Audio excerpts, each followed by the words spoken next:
Pasar Pagi Unik, halaman 170. Hai semua, objektif pembelajaran kita pada kali ini adalah pada akhir pembelajaran, murid-murid dapat membaca dengan intonasi yang sesuai. Kemudian, dapat menghasilkan satu cadangan yang kritis dan kreatif tentang cara menarik pelanggan ke pasar pagi. Kita teruskan dengan kriteria kejayaan. Murid-murid akan berjaya sekiranya dapat membaca kuat teks forum maya, menganalisis teks dengan memberi cadangan secara lisan dan bertulis. Jom bersedia, kita baca dahulu halaman 170. Sewaktu melayari internet, Izzah terbaca forum tentang pasar pagi Kampung Guntung.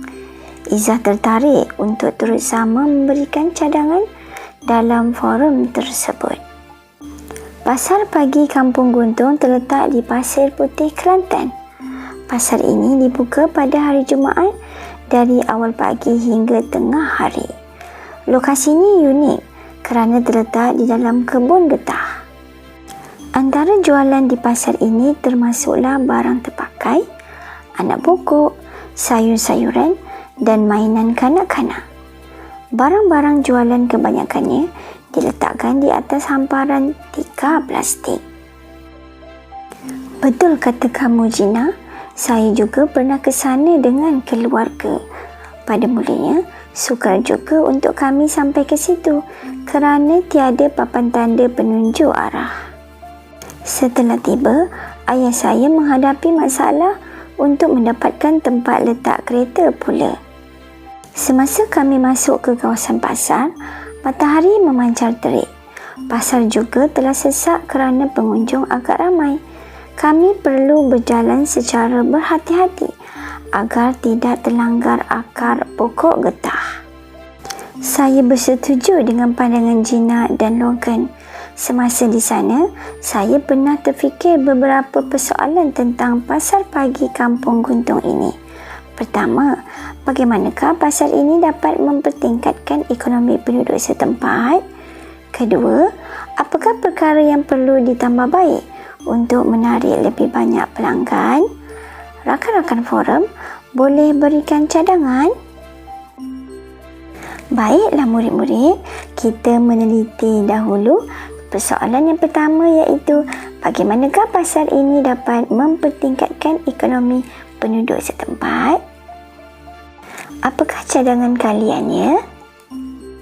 Pada pendapat saya, ekonomi penduduk setempat boleh ditingkatkan apabila adanya pasar unik ini. Tetapi bagaimana? Siapa? Petani buat apa? Boleh menjual sendiri hasil tanaman mereka. Cuba nyatakan apakah kesan atau impak daripada hasil jualan tanaman mereka sendiri. Impaknya, hasil jualan mereka pasti akan meningkat kerana mereka tidak perlu lagi menjualnya kepada orang tengah kerana selalunya orang tengah akan membeli dengan harga yang lebih murah. Pada pendapat saya, ekonomi penduduk setempat boleh ditingkatkan apabila adanya pasar unik ini. Penduduk setempat yang kebanyakannya bekerja sebagai apa? Sebagai petani. Boleh buat apa? Boleh menjual sendiri hasil pertanian mereka kepada pengunjung. Dengan cara ini, hasil jualan akan lebih meningkat kerana tidak perlu lagi menjualnya kepada orang tengah yang membeli daripada mereka dengan harga yang lebih murah. Lagi siapa? Suri rumah atau usahawan. Ekonomi penduduk setempat ini boleh ditingkatkan.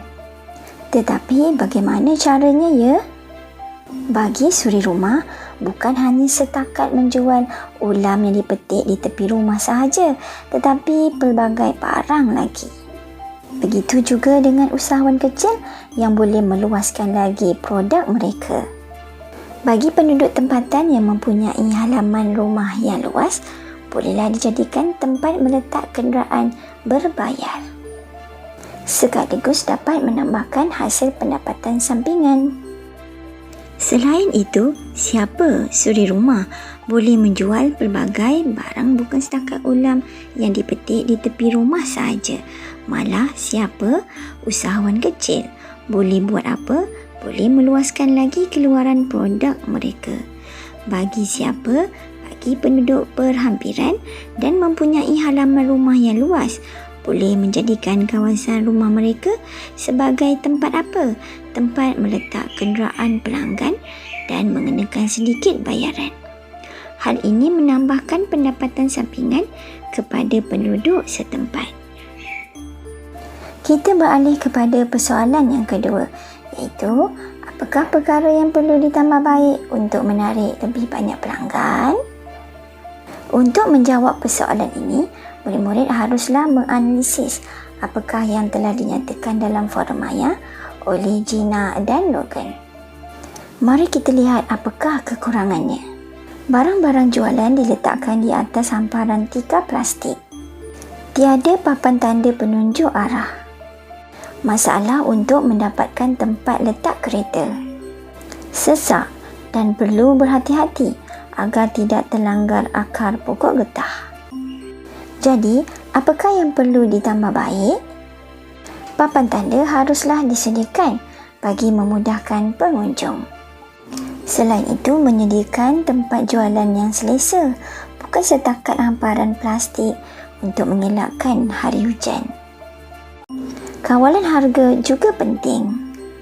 Beberapa kemudahan yang lain perlulah ditambah baik, seperti tempat parkir kereta dan laluan yang selamat, agar pengunjung tidak terlanggar akar pokok getah. Walaupun mahu mengekalkan keunikan pasar pagi ini, mari Cikgu bimbing memberi pendapat. Bagi persoalan kedua pula, saya berpendapat bahawa beberapa perkara perlu ditambah baik untuk menarik perhatian pelanggan. Antaranya termasuklah pihak berkuasa setempat perlu buat apa? Perlu menyediakan papan tanda jalan tersebut bagi memudahkan pengunjung. Selain itu, mereka perlu buat apa? Menyediakan ruang gerai yang sesuai, bukan setakat hamparan plastik untuk mengelakkan hari hujan. Siapa? Peniaga juga perlu buat apa? Memastikan kawalan harga agar tiada yang mengambil kesempatan setelah viral. Sediakan kemudahan lain seperti tempat parkir kenderaan dan laluan yang selamat agar tidak terlanggar akar pokok getah. Tahniah kerana murid-murid telah belajar menghasilkan cadangan yang kritis dan kreatif. Sampai jumpa lagi. Bye.